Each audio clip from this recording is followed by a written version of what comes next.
اعوذ باللہ من الشیطان الرجیم، بسم اللہ الرحمن الرحیم۔ السلام علیکم ناظرین، امید ہے کہ آپ خیریت سے ہوں گے۔ بہت شکریہ، میں فاروق اوان ایڈوکیٹ، آپ وقت نکال کے ہمارا چینل دیکھ رہے ہیں۔ اللہ تعالیٰ آپ کو خیر سے رکھے۔ وہ کسی نے کیا خوب کہا کہ غیر ممکن ہے کہ حالات کی گتھی سلجھے، اہل دانش نے بہت سوچ کے الجھائی ہے۔ ناظرین، جو اس وقت صدر مملکت کے ٹویٹ کے حوالے سے جو اس وقت ایک کوہرام برپا ہے، ایک بھونچال آ گیا ہے، اس کی تفصیلات تو آپ یقیناً جان چکے ہیں۔ نہ صرف قومی میڈیا بلکہ بین الاقوامی میڈیا چیخ چیخ کے وہ ساری صورتحال بتا رہا ہے۔ صدر مملکت نے ٹویٹ کر کے یہ کہا کہ جو سیکرٹ ایکٹ اور آرمی ایکٹ کے حوالے سے جو دو ترمیمی بل تھے، وہ میں نے اعتراض کے ساتھ واپس بھجوا دیے تھے، اور اپنے عملے سے یہ کہا تھا کہ یہ بل واپس بھجوا دیں تاکہ یہ ان ایفیکٹو ہو جائیں، اور پھر دوبارہ ان کو پارلیمنٹ میں پیش کیا جائے گا قانون کے اور آئین کے مطابق۔ تو صدر مملکت کی اس ٹویٹ کے مطابق وہ کہتے ہیں کہ میں ریپیٹیڈلی پوچھتا رہا اپنے سٹاف سے، لیکن انہوں نے کہا کہ سٹاف نے میرے ساتھ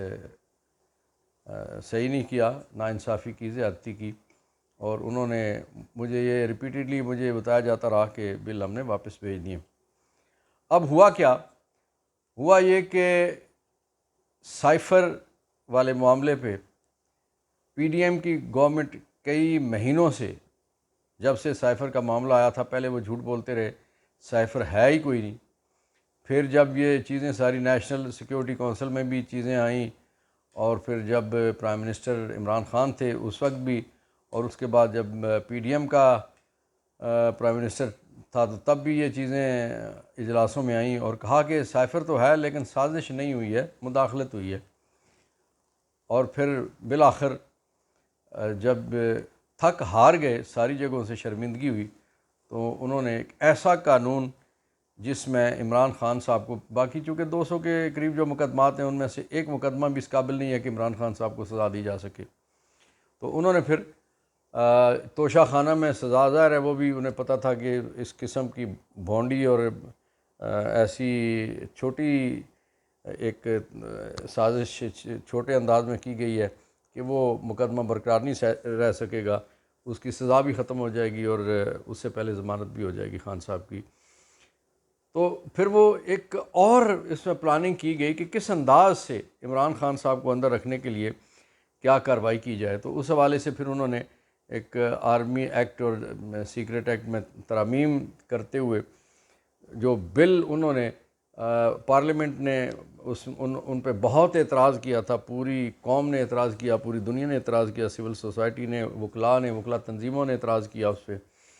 تو پھر وہ ایک چوروں کے سے انداز سے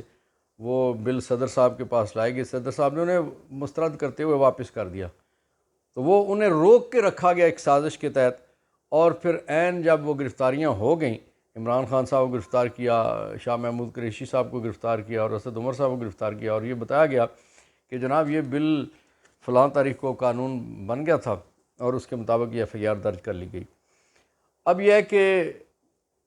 وہی وہ سارے لوگ، وہی پی ڈی ایم، وہی نون لیگ خاص طور پہ، اور پھر ان کی جو اتحادی جماعتیں ہیں، پیپلز پارٹی بھی ہے اور فضل الرحمان بھی ہے، کہ وہ اس وقت کہہ رہے ہیں کہ جناب صدر صاحب کو تو ریزائن کر دینا چاہیے، کوئی کہتا ہے انہیں فلاں معائنہ کروانا چاہیے۔ اب یہ ناظرین، یہ یاد رکھنے والی یہ بات ہے کہ یہ سارا ٹولہ وہی ہے کہ جنہوں نے اس سے پہلے چیف جسٹس آف پاکستان کے استعفے کا بارہا مطالبہ کیا۔ چیف جسٹس آف پاکستان سے وہ کیوں مطالبہ کر رہے تھے؟ اس لیے کہ پنجاب اسمبلی اور خیبر پختونخوا کی اسمبلی ٹوٹنے کے بعد جو سپریم کورٹ نے فیصلہ کیا تھا کہ آپ نے الیکشن کروانے ہیں،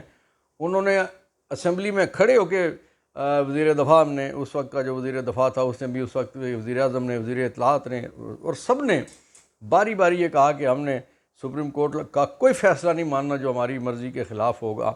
اور جو ہمیں کوئی کمپیل کرنے کے لیے کوئی ایسا فیصلہ کیا جائے گا، اور یقیناً انہوں نے کئی مہینے وہ فیصلہ نہیں مانا۔ اب یہ ہے کہ اگلے دنوں جو موجودہ چیف جسٹس صاحب انہوں نے کہا کہ میں وہ کچھ فیصلے جو پینڈنگ ہے وہ فیصلے کر کے جاؤں گا،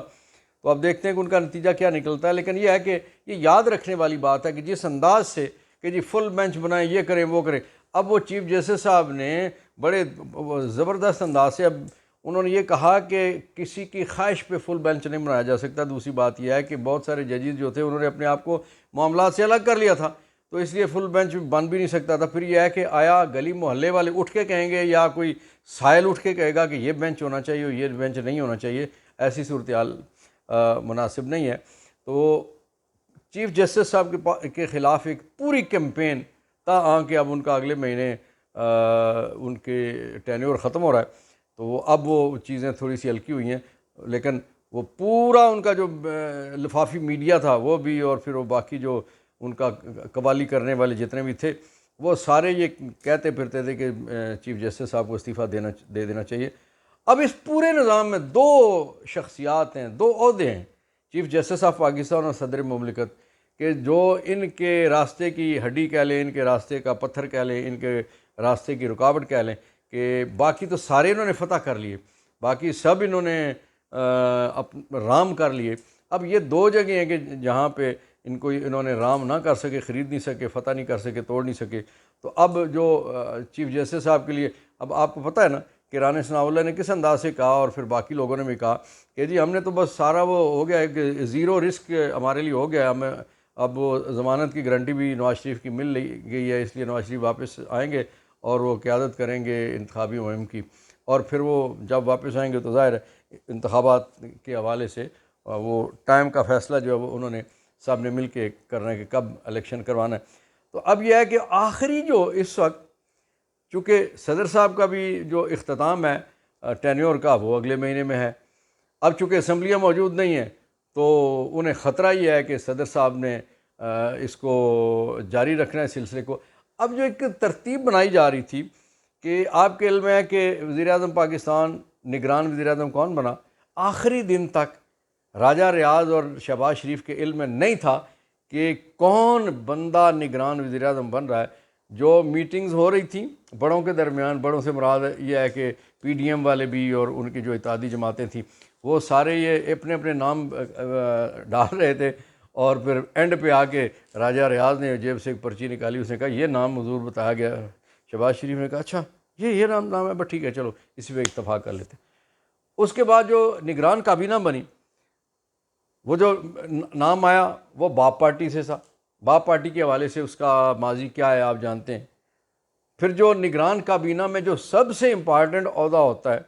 وہ ہے وزیر داخلہ کا, جس نے رگڑے لگانے ہیں, جس نے انتظام کرنا ہے, جس نے لوگوں کو کرش کرنا ہے, لوگوں کو کچلنا ہے یا فیسیلیٹیٹ کرنا ہے, کسی کے لیے راستہ بنانا ہے یا کسی کا راستہ روکنا ہے, تو وہ وزارت داخلہ ہوتی ہے. وہ بھی باپ پارٹی کے آدمی کو دے دیا گیا. اب جو سازش کی اگلی کڑی تھی وہ یہ تھی کہ کسی طریقے سے صدر مملکت سے استعفیٰ لے لیا جائے, کوئی ایسی صورتحال بنائی جائے, انہیں متنازع کر دیا جائے کہ وہ کام اپنا جاری نہ رکھ سکیں. تو وہ جو تیسرا عہدہ بھی ہے وہ ظاہر ہے چیئرمین سینٹ اس وقت کون ہے, صادق سنجرانی کون ہے, وہ باپ پارٹی سے تعلق رکھتے ہیں. تو یہ پورے کا پورا سسٹم, پورے کا پورا ملک, پوری ریاست ایک جماعت جو آبادی کے لحاظ سے اتنا سا علاقہ ہے, اگرچہ رقبے کے لحاظ سے بہت بڑا ہمارا صوبہ ہے, پیارا صوبہ بلوچستان, لیکن وہاں کی ایک بہت ساری جماعتوں میں سے ایک جماعت جس کی تخلیق کیسے ہوئی, جس کے پیچھے کون ہے, جو کون اس باپ پارٹی کا باپ ہے, وہ سب کے علم ہے. تو وہ یہ پوری ایک پلاننگ یہ تھی کہ وزیر اعظم, وزیر داخلہ اور صدر مملکت یہ باپ پارٹی سے ہوں. پھر باپ جس کو بیٹا بنائے گا, جس کو وہ آک کرنا چاہے گا, جس کو وہ اون کرنا چاہے گا, وہ سسٹم میں وہی رہ سکیں گے. تو یہ ایک پلاننگ تھی جو اللہ کی طرف سے اللہ تعالیٰ نے ایسا معاملہ کر دیا کہ جو صدر پاکستان نے وہ سارا بھانڈا پھوڑ دیا. اور پھر دیکھیے کہ وہ یہ بات چل رہی ہے کہ صدر صاحب نے ٹویٹ کیوں کی. وہ پریس کانفرنس کر سکتے تھے اپنے سٹاف کے ذریعے سے, وہ یہ کوئی پریس ریلیز جاری کر سکتے تھے, کوئی اور طریقہ کر سکتے تھے, لیکن وہ اس لیے نہیں کیا کہ جو ان کا سٹاف پہلے نوسر بازی کر چکا تھا, دھوکہ دہی کر چکا تھا, غلط بیانی کر چکا تھا, تو وہ پھر اس میں کچھ اور بھی تاخیر بھی کر سکتے تھے, گڑبڑ بھی کر سکتے تھے. اس لیے انہوں نے جو سیفسٹ راستہ سمجھا صدر مملکت نے وہ یہی تھا کہ ٹویٹ وہ اپنے الفاظ چن کے انہوں نے اس پہ لکھے اور اپنا معافی ضمیر بیان کیا، اور وہ جو کرتا دھرتاؤں کے لیے کہ یہ قیامت برپا ہو گئی۔ ناظرین، کل عمران خان صاحب کی ضمانت کا فیصلہ ہونا ہے۔ آپ کو پتہ ہے کہ کس انداز سے ہائی کورٹ میں زیادتی ہوئی عمران خان صاحب کے ساتھ۔ چیف جسٹس صاحب نے بھری عدالت میں درجنوں سینکڑوں وکلاء کی موجودگی میں اور دیگر لوگوں کی موجودگی میں کہا کہ میں یہ 2-4 دنوں میں یہ مقدمہ فکس کر دوں گا۔ نہیں ہوا، 14 دن پورے کے پورے اس میں پیمائش کر کے تاریخ دی گئی۔ اب وہ کل اس پہ فیصلہ ہونے جا رہا ہے۔ امید تو قانون اور آئین کو اور ضابطے کو اور اصولوں کو اور ضوابط کو اور جو پریسیڈنٹس ہیں، جو بڑی عدالتوں کے فیصلے ہیں، ہائی کورٹس کے اور سپریم کورٹ کے فیصلے، اس کے مطابق محض 3 سال کی سزا ہے، اور وہ انتہائی متنازع متعصبانہ فیصلہ ہے اور شارٹ سینٹنس ہے۔ اس کے تو کھڑے کھڑے پہلے دن ہی اس کی سزا سسپینڈ کر دی جاتی ہے، لیکن کل خدا نخواستہ کہیں پھر کسی کی بیماری نہ نکل آئے، خدا نخواستہ پھر کوئی چیز ایسی نہ نکل آئے۔ اور جو مجھے خدشہ وہ یہ ہے کہ یہ نہ ہو کہ چیف جسٹس صاحب کل کہیں کہ چونکہ آپ لوگوں نے مجھ پہ اعتراض کیا ہوا ہے، اس لیے میں عین موقع پہ وہ کہیں کہ میں اس بینچ کی سربراہی نہیں کرنا چاہتا، میں کسی اور کے پاس بھیجتا ہوں، تو 2-4-6 دن وہ اس طرح سے اور نکال جائیں گے، اور پھر عمران خان صاحب کی جن کی رہائی کل بنتی ہے وہ شاید آگے چلی جائے۔ اللہ رب العزت سے دعا ہے کہ وہ مشکلات آسانیاں کرے۔ ناظرین، جو اس وقت مجموعی طور پہ صورتحال ہے وہ یہ ہے کہ 16 مہینے کی پی ڈی ایم کی حکومت کے بعد جہاں وہ چھوڑ کے گئے ہیں، ڈالر 300 کو کراس کر چکا ہے، پیٹرول ڈیزل 300 کے قریب پہنچ چکے ہیں، اور پورے پاکستان میں ہر ایک چیز کرائے بڑھ چکے ہیں۔ سبزی، فروٹ، دالیں، گوشت، گھی، چاول، دودھ، دہی، پتی، سارا کچھ مہنگا ہو چکا ہے۔ اور یہ ساری کی ساری نیکی ان لوگوں کی ہے جنہوں نے 16 مہینے پہلے مہنگائی مارچ نکال کے آئے تھے، اور انہوں نے ایک چلتی اچھی بھلی حکومت کو رخصت کیا جب پیٹرول 150 روپے لیٹر تھا، جب چینی 55-60 روپے کلو تھی، جب آٹا 55-60 روپے کلو تھا، اور جب تیل پٹرول 150 روپے پہ تھا، بجلی سستی تھی، 16-18 روپے پہ تھی۔ اب بجلی 50 روپے سے بھی مجموعی طور پہ اوپر چلا گیا پر یونٹ، گیس اتنی مہنگی ہو گئی ہے، پانی، اب یہ صورتحال ہے کہ واسا نے پانی اتنا مہنگا کر دیا ہے کہ تاجر جو ہے وہ ہڑتال پہ جا رہے ہیں۔ تو جو مجموعی صورتحال ہے وہ انتہائی خراب ہے، قوم کو مار دیا گیا ہے۔ کاریگروں نے جو کہتے تھے ہم بہت سیانے ہیں، ہماری ٹیمیں بڑی تگڑی ہیں، بڑی تجربے کار ہیں، انہوں نے قوم کو رلا دیا ہے، رول دیا ہے۔ لیکن وہ کہتے ہیں نا کہ رولتے گئے ہیں پر چس بڑی آئی ہے۔ شاید قوم کو اس چس میں چس کرنے پہ بیچاروں کی گنجائش نہیں رہی ہے۔ وہ کیا کریں؟ وہ بولیں تو کس کے حق میں بولیں تو کس کے خلاف بولیں، کس کے حق میں بولتے ہیں تو ان کی بولتی بند کر دی جاتی ہے۔ وہ پاکستان کے جھنڈے کے ساتھ اگر کسی دوسری جماعت کا جھنڈا لہراتے ہیں تو ان کو پکڑ لیا جاتا ہے۔ اور